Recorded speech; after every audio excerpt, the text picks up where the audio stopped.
이 시간 함께 하실 말씀은 히브리서 12장 1절에서 13절 말씀입니다.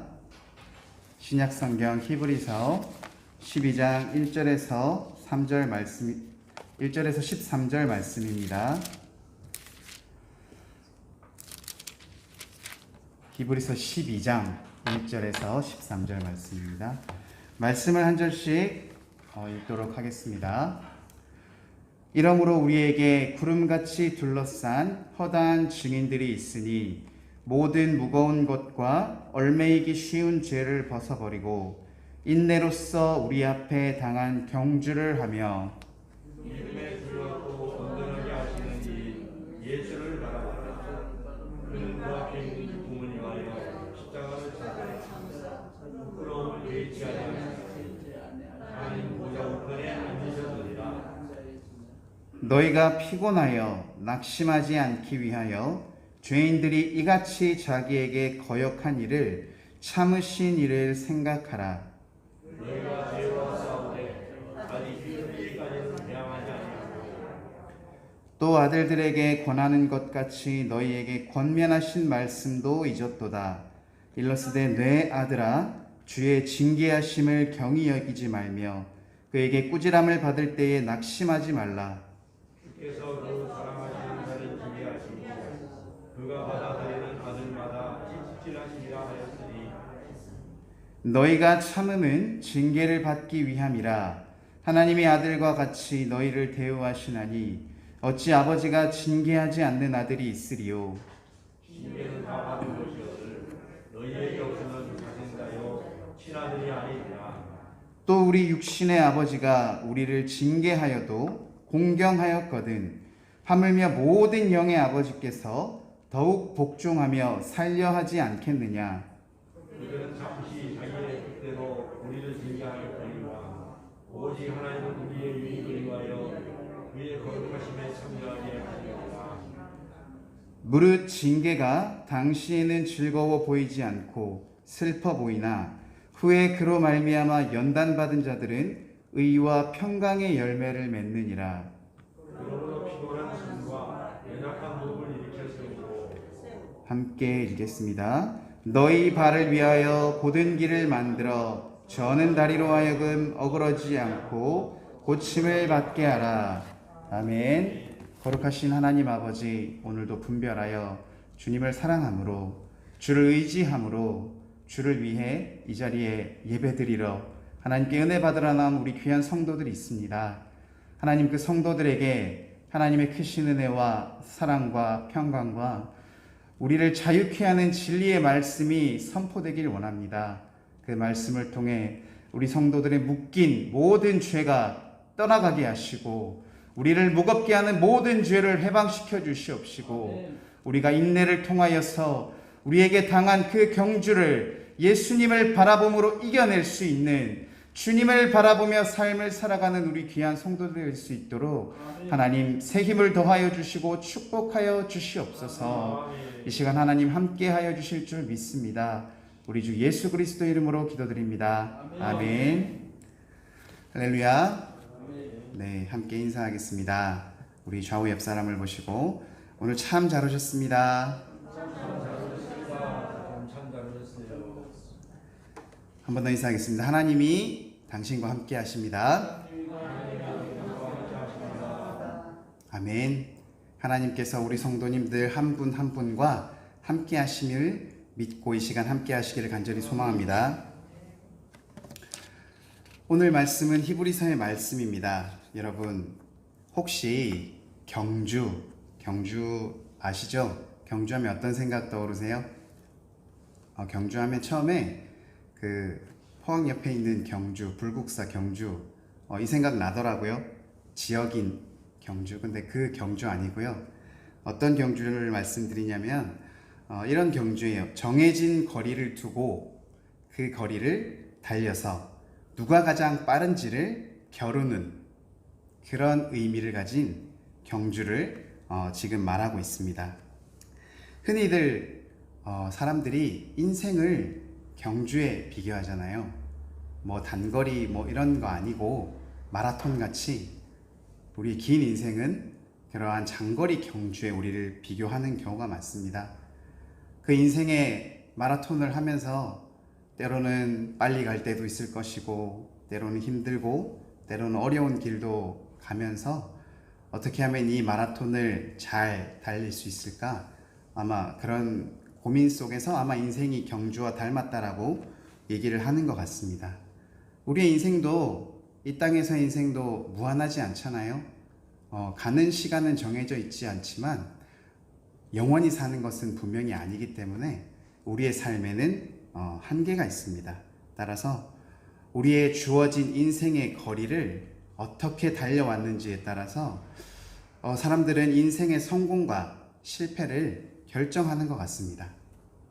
그런데 인생을 이렇게 경주, 마라톤에 비유하는 것은 꼭 세상에서 세상 사람들만 하는 얘기는 아닌 것 같습니다. 우리 본문 1절의 말씀을 한번 같이 다시 한번 읽어보면 좋겠습니다. 한번 같이 읽어볼까요? 시작. 이러므로 우리에게 구름같이 둘러싼 허다한 증인들이 있으니 모든 무거운 것과 얽매이기 쉬운 죄를 벗어버리고 인내로써 우리 앞에 당한 경주를 하며. 아멘. 나오죠? 우리 앞에 당한 경주. 잘 살펴보면 성경에서도 우리네 인생을 경주로 바라보는 그러한 시각이 있는 것 같습니다. 여러분, 달리기 좋아하십니까? 네, 제가 아는 분은 굉장히 어릴 때 달리기를 잘 했다고 하더라고요. 근데 사실 저는 어떨까요? 전 잘했을 것 같으세요? 아마 지금 저를 보시면 아니라고 말씀하실 수 있겠지만 너무 웃으시는데요. 예, 저도 초등학교 때는 잘 달렸어요. 그때는 이렇지 않았거든요. 지금은 이제 시간이 지나면서 지금은 달리는 것보다 걷는 걸 더 좋아하지만 한때는 저도 잘 달렸다고 생각합니다. 여러분이 경주를 한다면 한 가지 질문을 드리고 싶은 것이, 어떻게 경주에서 이기고 싶으세요? 경주에서 승리하고 싶으세요? 아니면 그냥 적당히 달리다가 그냥 완주만 하면 된다고 생각하세요? 어떠세요? 이기고 싶으시죠? 경주에서 승리하고 싶으시죠? 네, 저도 마찬가지입니다. 누가 남의 경주가 아닌 이상 내가 달리는 그 내 인생의 경주 속에서 내가 승리하고 이기고 싶은 것은 아마 누구나 당연할 것입니다. 그렇다면 우리는 인생의 이 경주 속에서 어떻게 하면 승리할 수 있을까? 그것을 알아야 되지 않겠습니까? 우리가 어떻게 하면 우리 믿는 사람 가운데서 이 경주, 우리가 당한 이 경주 앞에서 어떻게 하면 우리가 승리할 수 있을지를 오늘 이 본문을 통해서 함께 나누어 봤으면 좋겠습니다. 근데 아마 시작부터 좀 다른 것 같아요. 여러분, 경주라고 하는 것은 달리기 경주도 있고요. 그 다음에 사람이 아니라 말이 달리는 경마도 있죠. 자동차가 달리는 레이싱이라는 경주도 있습니다. 사람, 자동차, 말, 옛날 동화에는 토끼와 거북이도 경주를 했다고 하죠. 이런 경주에는 반드시 있는 것이 있습니다. 뭘까요? 이러한 경주에는 반드시 룰이 있습니다. 경기마다 그에 합당한 규칙이 있다는 얘기죠. 우리가 그 경주에서 어떤 경주인지 모르고 규칙을 알지 못한다면 우리는 결코 그 경주에서 승리할 수가 없어요. 우리는 하나님을 믿는 그리스도인이잖아요. 그런데 세상은 그리스도인이 아니라 비그리스도인도 세상에서 경주를 하고 있거든요. 우리는 어떤 경주에서 어떠한 룰 속에서 살아야 우리가 승리할 수 있는지를 우리가 알아야 된다는 얘기죠. 우리가 세상과 같이 그저 빨리 달리고 돈을 많이 벌고 남들보다 더 앞서 나가는 것이 과연 그 경주에서 승리하는 것일까요? 아니면 우리 믿는 그리스도인들이라면 어떠한 경주 속에서 어떠한 룰을 따라야 우리가 승리할 수 있을지를 한번 잘 생각해 보셔야 됩니다. 세상 속에서 경주에서 승리하면 영예, 권력, 그리고 돈들이 생기겠죠. 우리 그리스도인들이 달리는 경주에서 받을 수 있는 것은 바로 구원, 그리고 바로 천국을 소유한 것이 아니겠습니까? 우리 성도님들 모두 우리 믿음의 경주 속에서 구원받고 천국을 소유하시기를 간절히 소망합니다. 아멘. 반드시 이 경주에서 승리하시기를 소망합니다. 아멘. 자, 그러면 이 믿음의 그리스도인들이 달려나갈 이 경주에서 어떤 규칙이 있는지 오늘 말씀을 통해서 한번 살펴보겠습니다.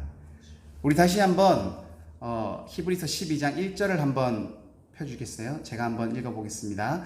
이러므로 우리에게 구름같이 둘러싼 허다한 증인들이 있으니 모든 무거운 것과 얽매이기 쉬운 죄를 벗어버리고 인내로써 우리 앞에 당한 경주를 하며. 아멘. 우리 앞에 당한 경주의 첫 번째 규칙이 여기 나와 있습니다. 바로 이 말씀 중반부에 나와 있는 죄를 벗어버리는 것입니다. 오늘 우리 앞에 찬양을 많이 했잖아요. 우리가 보혈 찬송을 부르는 이유가 무엇입니까? 우리의 죄를 사해 주실 수 있는 것은 오직 예수 그리스도의 보혈밖에 없기 때문입니다. 믿으십니까?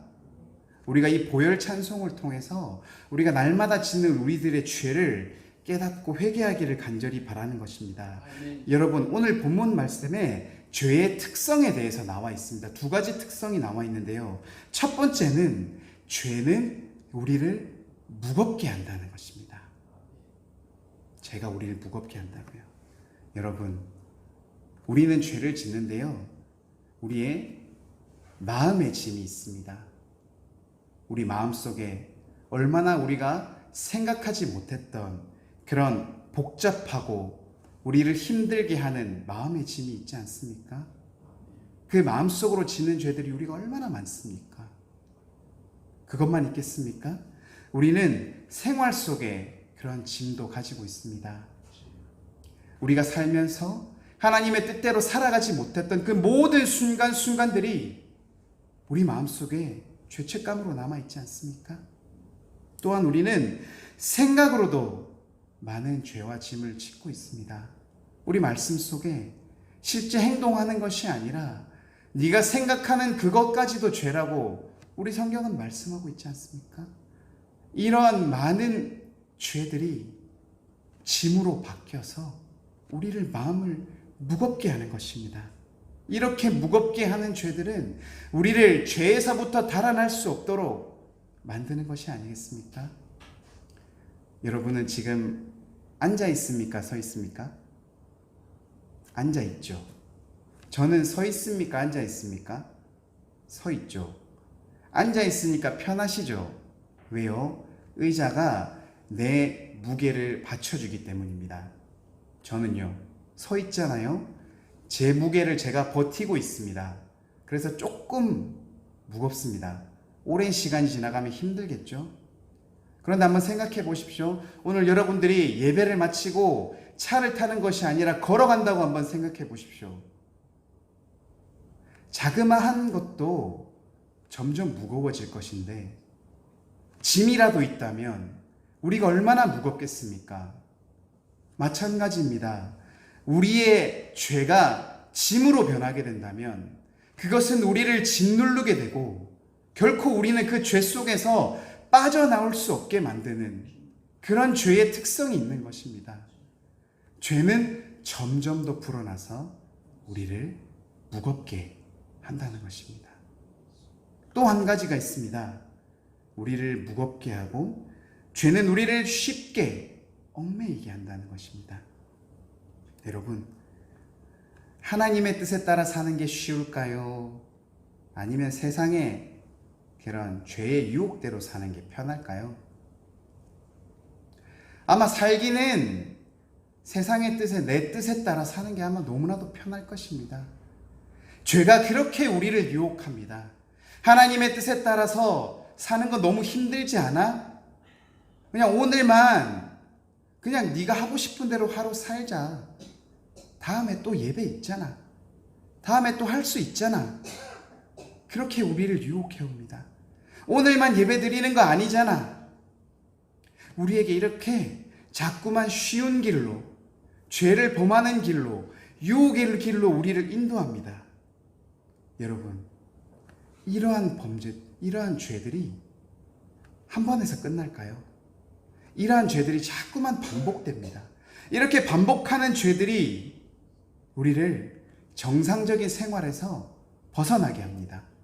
은혜 받은 자들이 당연히 해야 되는 예배를 참석하고 기도하고 찬양하고 말씀을 읽어야 되는 그러한 당연한 행동들을 불편하게 합니다. 귀찮게 만듭니다. 너 어제 안 읽었잖아. 너 저번 주에 한 번 빠졌잖아. 한 번 더 빠질 수 있잖아. 그렇게 유혹을 합니다. 그래서 그렇게 수많은 죄들이 우리를 얽매이기 시작합니다. 하나님의 말씀의 뜻에 사는 것보다 더 쉬운 방법으로 우리를 얽매여 갑니다. 우리가 빨리 이러한 죄들, 우리를 무겁게 하고 우리를 얽매이는 이 죄들을 우리가 빨리 회개하지 않으면 어떤 일이 일어나는지 아십니까? 그 죄들이 우리를 합리화하기 시작합니다. 그래, 한 번만 더 빠지지 뭐. 내일 하면 되잖아. 아, 정말 그때는 내가 큰 일이 있었어. 내가 가지 못할 일이 있었어. 1년에 딱 한 번 있는 그 일 때문에 나 한 번 빠질 수 있잖아. 이렇게 죄가 합리화되기 시작하면 우리는 더 이상 이 죄에서 벗어날 수 없고 죄의 멍에에 매여 우리는 죄에 따라 살아갈 수밖에 없는 것입니다. 우리가 믿는 그리스도인으로서 믿음의 경주를 이기고 승리하고 싶다고 여러분들 말씀하셨습니다. 그렇다면 이 죄에서 벗어나기를 간절히 소망합니다. 아멘. 이 죄에서 벗어날 수 있게 해달라고 기도하고 말씀을 바라보며 아멘. 예배를 드리며 나를 더 불편한 곳으로, 쉬운 길이 아니라 더 불편한 곳으로 나아가야 할 줄로 믿습니다. 이 죄에서 우리는 죄의 문제를 속히 해결해야 될 줄로 믿습니다. 아멘. 두 번째 규칙입니다. 우리가 믿는 그리스도인으로서 우리가 당한 이 경주 속에서 승리하고 이길 수 있는 규칙 두 번째, 그것은 인내로서 경주하라입니다. 1절 말씀의 중반부에 보면 모든 무거운 것과 얽매이기 쉬운 죄를 벗어버리고 인내로서 우리 앞에 당한 경주를 하며 라고 되어 있습니다. 여러분, 인내가 뭡니까? 참는 것 아니겠습니까? 힘들고 지칠 때 참는 것. 여러분, 근데 헬라어를 살펴보면 여러분, 우리가 당한 경주라고 얘기하고 있잖아요. 그래서 제가 앞에 경주를 설명드렸는데 사실 이 경주는 실제로 헬라어로는 다른 뜻을 가지고 있습니다. 헬라어로 아곤이라고 얘기하는데요. 경주가 아니라 싸움이라는 뜻입니다. 여러분, 싸울 때 방어만 하는 게, 참는 게 이기는 걸까요? 공격을 하는 게 이기는 걸까요? 쉽게 생각하면 공격하는 게 이길 수 있다고 생각할 수 있어요. 그런데 여러분, 이런 말 들어보셨습니까? 잘 싸우는 사람이 이기는 것이 아니라 끝까지 살아남는 사람이 이긴다는 그런 내용 말 들어보셨습니까? 우리가 믿음의 경주 속에서 얼마나 길지 모르는 그 기간 동안에 때로는 우리가 먼저 공격할 수도 있고 때로는 우리가 공격적으로 나갈 수도 있지만 그러다 지쳐버리면 우리는 긴 인생의 길 속에서 넘어질 수밖에 없다는 것입니다. 여러분, 싸움을 할 때는 끝까지 살아남는 것이 이기는 것인 줄 믿으시기 바랍니다. 아멘. 우리가 끝까지 참고 인내하면서 우리의 이 땅에서의 경주가 끝나는 그날까지 버티고 또 버티면서 인내로서 우리가 이 경주를 끝내야 할 줄로 믿습니다. 아멘. 우리 모두 인내하심으로 이 경주, 이 싸움, 믿음의 긴 싸움 속에서 승리하는 우리 귀한 성도님들 되시기를 간절히 소망합니다. 아멘. 세 번째, 경주에서 우리가 승리할 수 있는 규칙. 여전히 1절 말씀입니다. 초반부 이렇게 말씀하고 있습니다. 이러므로 우리에게 구름같이 둘러싼 허다한 증인들이 있으니. 아멘. 여러분, 12절 제일 앞에 이러므로라고 시작을 합니다.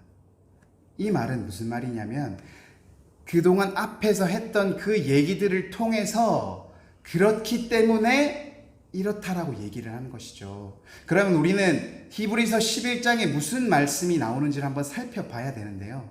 여러분 혹시 히브리서 11장의 별명을 알고 계십니까? 네, 다 아실 거라고 믿고 히브리서 11장은 믿음장이라고 얘기를 합니다. 구름같이 한치의 틈도 없이 둘러쌀 정도로 많은 믿음의 증인들에 대해서 히브리서 11장이 말씀하고 있다는 것입니다. 여러분, 우리가 인내를 해야 된다고 말씀드렸지만 사실 쉬운 일이 아니잖아요. 특히 나 혼자 견딘다고 생각할 때 얼마나 지치고 낙심하고 넘어질 때가 많습니까? 그걸 우리 주님이 아셨기 때문에 우리에게 수많은 증인들을 보내주셨고 우리들을 바라보게 하셨다는 것입니다. 11장, 히브리서 11장 4절에 나오는 말씀입니다. 믿음으로 아벨은 가인보다 더 나은 제사를 하나님께 드림으로 의로운 자라 하시는 증거를 얻었으니 하나님이 그 예물에 대하여 증언하심이라. 그가 죽었으나 그 믿음으로써 지금도 말하느니라. 가인과 아벨 아시죠? 그 아벨이 믿음으로 하나님께 제사 드렸다는 거 우리 알고 있지 않습니까? 또한 11장 15절에 나오는 인물은 에녹입니다. 한번 읽어보겠습니다. 믿음으로 에녹은 죽음을 보지 않고 옮겨졌으니 하나님이 그를 옮기심으로 다시 보이지 아니하였느니라. 그는 옮겨지기 전에 하나님을 기쁘시게 하는 자라 하는 증거를 받았느니라.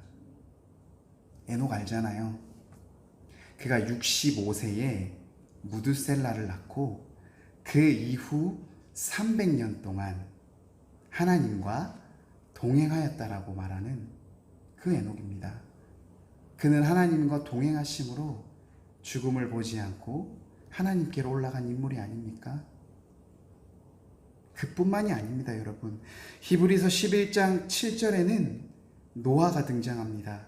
히브리서 11장 8절에는 아브라함이 등장하고요. 11절에는 사라, 20절에는 이삭, 21절에는 야곱, 22절에는 요셉, 23절에는 모세가 등장합니다.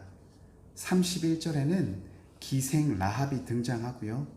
32절에는 기드온, 바락, 삼손, 입다, 다윗 및 사무엘과 선지자들의 그 모든 사람들의 인물이 등장합니다. 그리고 32절에 이렇게 쓰여 있습니다. 내가 무슨 말을 더하리요?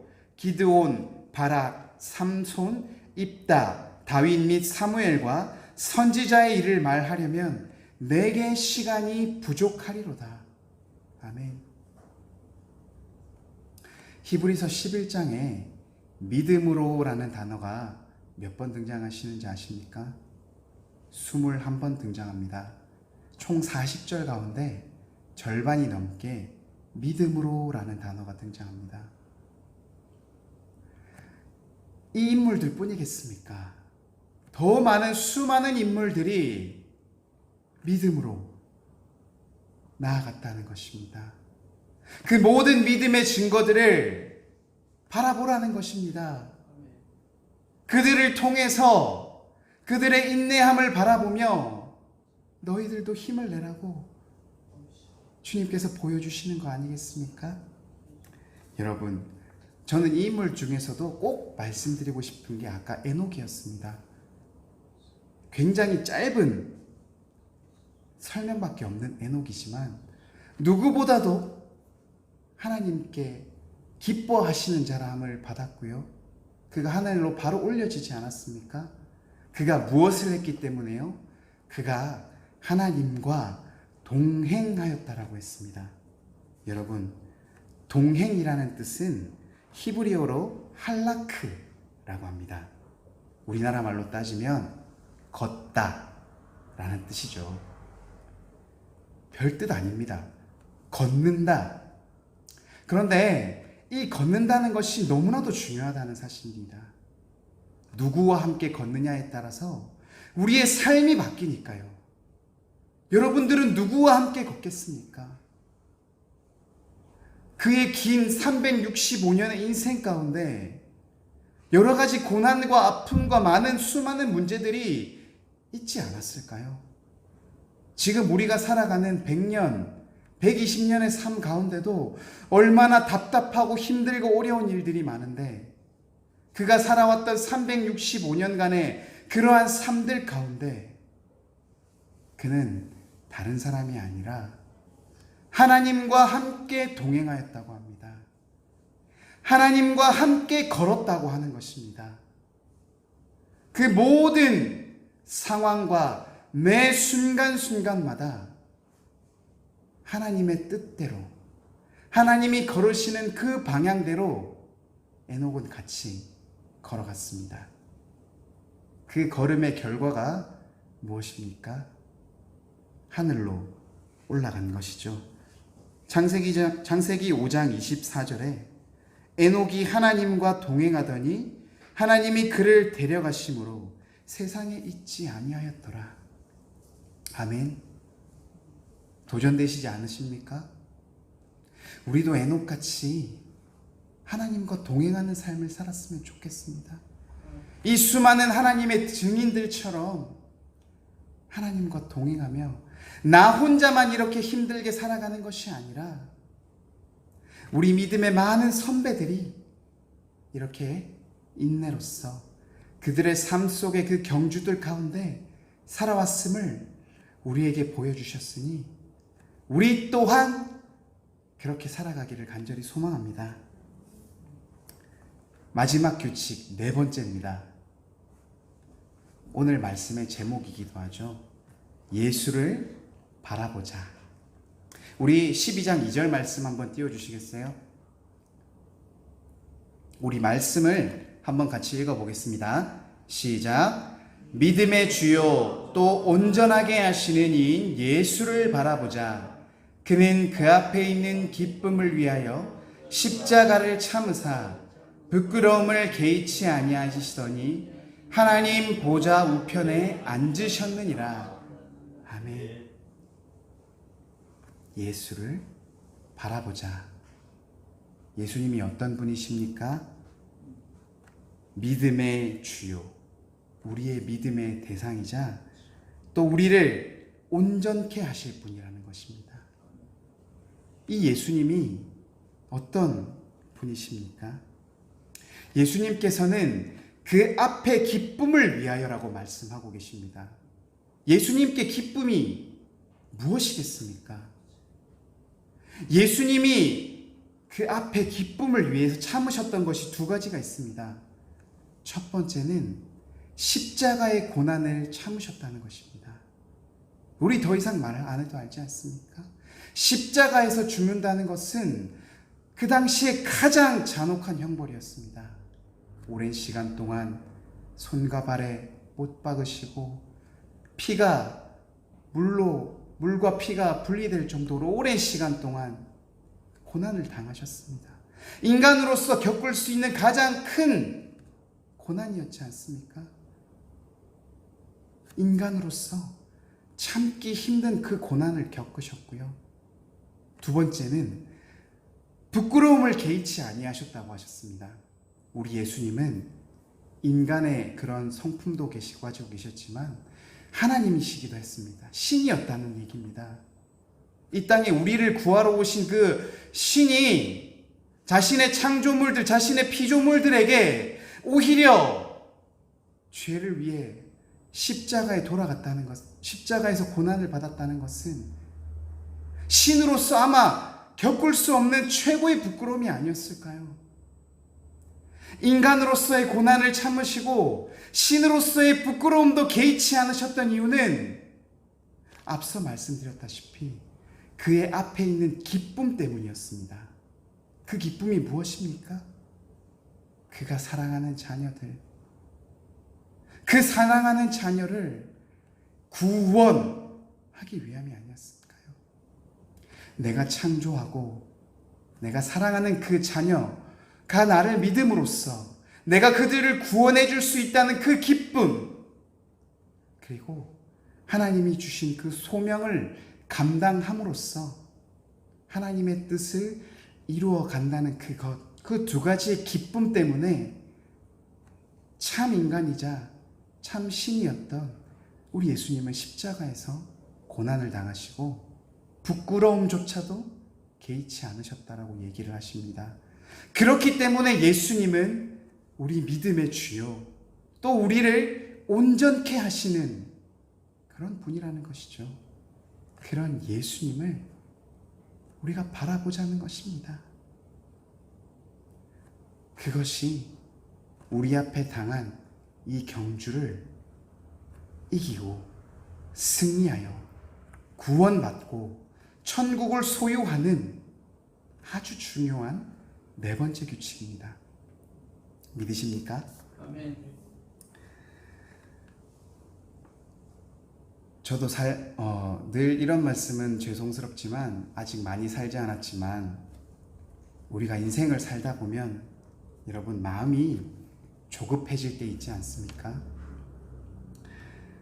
세상에서 늘 뒤처지는 것 같고 내가 잘하고 있는 건지 내가 정말로 잘 살고 있는 건지 마음속에 답답한 마음이 들 때 있지 않습니까? 주위를 둘러보면 다들 잘 사는 것 같은데, 주변에 둘러보면 다들 행복한 것 같은데 왜 나만 이러한 고난과 어려움과 힘든 고통 속에 처해 있지 않나, 그런 생각 들 때 있지 않습니까? 그래서 내가 이대로 살아도 될까? 내 삶을 자책하고 반성해 본 적 있지 않습니까? 그런데 우리는 중요한 것을 잊고 있는 것입니다. 그것은 우리는 세상을 따라 사는 것이 아니라 예수님을 따라 살아가는 그리스도인이라는 것입니다. 주의 자녀이자 주의 사랑하는 아들이라는 것입니다. 주의 사랑하는 자녀라는 뜻입니다. 내가 달리고 있는 인생의 경주의 규칙은 아마 세상에서 내가 빠르고 뒤처지지 않고 잘 나가는 그런 것이겠죠. 그렇지만 주님을 믿는 우리들에게 있어서 내 삶은 예수님을 향해서 잘 가고 있는지, 주님과 올바른 관계를 맺고 있는지, 올바른 방향으로 가고 있는지가 더 중요하다는 것입니다. 때로는 지금 내가 초라하고 형편없어 보이고 남들보다 잘 살지 못하는 것 같아도, 남들이 나를 어떻게 볼지 너무나도 슬프고 힘들다 할지라도 내가 주님의 자녀로서 주님과 올바른 방향으로 잘 가고 있다면 그것이야말로 잘 살고 있는 것이 아닐까요? 사랑하는 성도 여러분, 잊지 마시기 바랍니다. 하나님은 믿는 자녀들의 인생이 세상에서 빠르게 달려가고 성공하고 잘 살고 보란듯이 누리는 삶을 사는 것보다 하나님께로 올바로 오고 있는지, 내 뜻대로 잘 살아가고 있는지, 그로 인해 고난을 받더라도 꺾이지 않고 잘 다가오고 있는지를 바라보는 것을 가장 중요하게 생각한다는 것을 잊지 마시기 바랍니다. 그래서 우리가 우리에게 당한 믿음의 경주를, 이러한 규칙들을 잘 지켜서 이기고 승리하며 구원받고 천국을 소유하는 우리 귀한 성도님들 되시기를 간절히 소망하며 축복합니다. 은혜로우신 하나님 아버지, 우리는 각자 우리의 인생길을 달려가고 있습니다. 때로는 내가 잘 가고 있는 것인지, 때로는 내가 뒤처지고 있는 것은 아닌지, 남들이 하는 대로 때로는 따라가야 되는 것은 아닌지, 세상에 잘 나가는 사람들을 따라가야 하는 것은 아닌지, 때로는 내 뜻대로도 한번 해보고 싶은데 그렇게 살면 되는 것은 아닌지 많은 고민과 많은 어려움 속에 있습니다. 특히 내가 처해 있는 상황이 나를 더 힘들게 하고 나를 더 어렵게 할 때가 있습니다.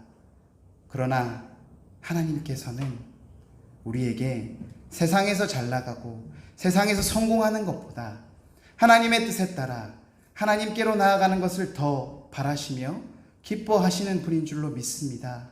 우리가 그렇게 하나님의 경주에서 그런 규칙대로 잘 살아나갈 때 하나님께서 우리를 따뜻하게 안아주시며 잘했다 충성된 종아, 네가 이 땅에서 너무나도 나를 위해 수고했구나 위로하고 또한 반겨주실 줄 믿습니다. 우리가 그것을 위해 이 땅에서 세상의 뜻대로가 아니라 하나님의 뜻대로 열심히 경주하며 나아가는 귀한 성도들이 될 수 있도록 하나님 새 힘을 더하여 주시고 능력을 더하여 주시옵소서. 지치지 않게 하시고 주와 함께 기쁨으로 동행하는 자들 되게 하여 주시옵소서. 감사드립니다. 귀하신 주 예수 그리스도 이름으로 기도드립니다. 아멘.